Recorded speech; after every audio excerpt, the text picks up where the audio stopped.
So here are some of the tools that we're going to be using to replace our kitchen faucet. First of all, I got this Glacier Bay sprayer faucet. I got it off of Facebook Marketplace, and man, I got it for like 25 bucks, and a great deal. Anyway, so basically what I have here is this is a cutter for the PEX line. You can get that at Home Depot for 15 bucks. And this right here is a crimper for the seals that go around here, the compression sleeves. And actually they're called pinch clamps. And so I got a bundle of these. And so basically the first thing we got to do is come over here, and I have to go underneath the sink right there and unscrew everything. Make sure you turn the water off. That's really important, because otherwise you get a big spray of water and you don't want that inside a coach. So I'm going to get up underneath there, under here, and I'm going to unscrew everything and then take it off. Okay, that was really quick and easy. I was able to unscrew the main bolt that's holding that on, and there's these two little items right here that go on each side of the spigot that kind of gives it more stability. Took those off, and here we go. I'm gonna pull that off, easy as can be. Ooh, look at how dirty that is. So that's the old one. That was the stock unit that came with this coach. Okay, so the next thing I'm gonna do is I'm gonna get underneath there. There's a couple supply lines, that red and blue. I'm gonna cut that end off, those ends off right there, and I'm going to put these new valves on. Sorry about the movement. Decided to get these new ball valves right here. That way I can turn the water off if I ever need to change that to another faucet. And so the PEX goes into this end right here, and you screw the other end into your faucet. So that's my next thing. As you can see, I'm underneath here, under the sink here. I'm going to go ahead and let me reestablish this real quick. So I'm going to get in here, and I'm just going to cut these two pieces right here. The red line, really easy. And the cold water. I'm going to cut those off. These PEX cutters really work well. Make your job a lot easier. So next thing I'm going to do is I'm going to put the nozzles, or the valves on. I can't think because I'm working upside down. So these are the valves that I bought, and to go with my new faucet, and it's going to replace this elbow right here. And it's kind of good to do that because you're able to turn the water on and off in case I ever have to change the faucet out again. Just kind of a nice little add. But what I'm going to do is I'm going to add Teflon tape to this so that prevents leaking. I'm going to do that now. Okay, as you can see, I got the Teflon tape. So now what I'm going to do is I'm going to take these pinch clamps, and I'm going to put it around the PEX inside. And then I'm going to take this tool right here, this crimper, and basically this crimper's got a little section right there, a little hole right there, and you put the clamp end right there, you see that? And it crimps it together. And I've already used this once, and it's really worked great. So here we go. I'm going to go ahead and put this in now. Okay, so the first thing I'm going to do is I'm going to take this clamp, I don't know if you can see it, and I'm going to slide it on there on the end. Okay, like so. And then you take your valve, and I'm placing it in the upward position, so that way, actually maybe I'll go like, yeah, the upward position, so that I can screw it in real easy. So, and then you take this, take the crimper tool,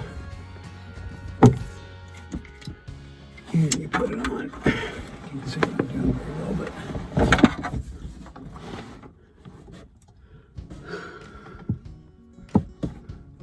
You got to space this little, you got to space the pinch clamp kind of about a 1/4 inch out. And then you take your crimping tool and make sure it's all the way open. There we go.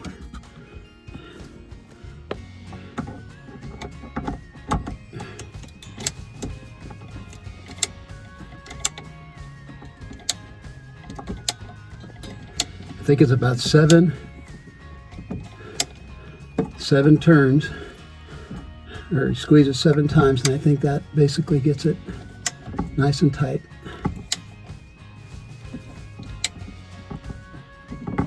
There you go. A little light comes on, which is really nice. Tells you that you're nice and tight. So there you go. There's one. I won't bore you with putting on the second one. I'll just go ahead and do it and come back to you. Okay, as you can see, I've got both of the valves put on with the crimps on, and that was 7 times that you had to pull it, and the little light comes on to let you know that it's nice and tight. Okay, we're going to test it to see if make sure that they're not leaking. Okay, so I turned the pump on and there is no leaking, which is a great sign. So all right, so my next step is I'm going to clean that up. I'm going to get the faucet and I'm going to put it on top of the sink and screw it all together. Okay, I went ahead and clean that up a bit. I'm going to go ahead and throw the faucet on. Before you put the faucet on is you have to feed these supply lines to the plate. So I'm going to go ahead and do that. So I went ahead and fed supply lines through the plate. Now I'm going to put the faucet on the sink and run the supply lines down through that center hole right there. See what happens. So got it all fed down through the center hole, and I'm going to come under here and I'm going to hook up the supply lines and the sprayer hose, which this line is the sprayer hose, and it clicks back up into the line up there. So I'm going to get under there and do that.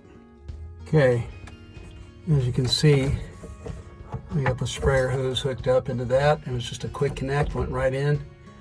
Really easy to do. Next thing I'm going to do is I'm going to hook up the supply lines that I put in with the PEX crimper, and I'm going to just screw these supply lines in, get it in focus. Already got that Teflon tape in there from before, and that's our next step. See what happens. Okay, there's my new valves. I've turned the water pump on. No leaking. Now for the moment of truth. See what happens. There's my new faucet, and we're gonna turn it on. Look at that. Works. Works the first time. And the hot water line. All right, cold water. Working great. Now all we have to do is there's a weight that you put on the sprayer, so it'll pull the sprayer back and give it a little bit of sturdiness. Okay, we didn't have any leaks. The water works great. Hot water works great. Both sides are working fine. So it took me probably about an hour to do this whole project, and we went from this ugly stock faucet to that really nice stainless steel. And all I had to do as far as parts wise was get those ball valves for underneath, and that was just a little extra thing I wanted to do on my own. And so for about $45 I put this new faucet in, and so I'm looking forward to using it on our next trip. And thank you for tuning in to This Old Coach, and we'll see you next time for our next repair.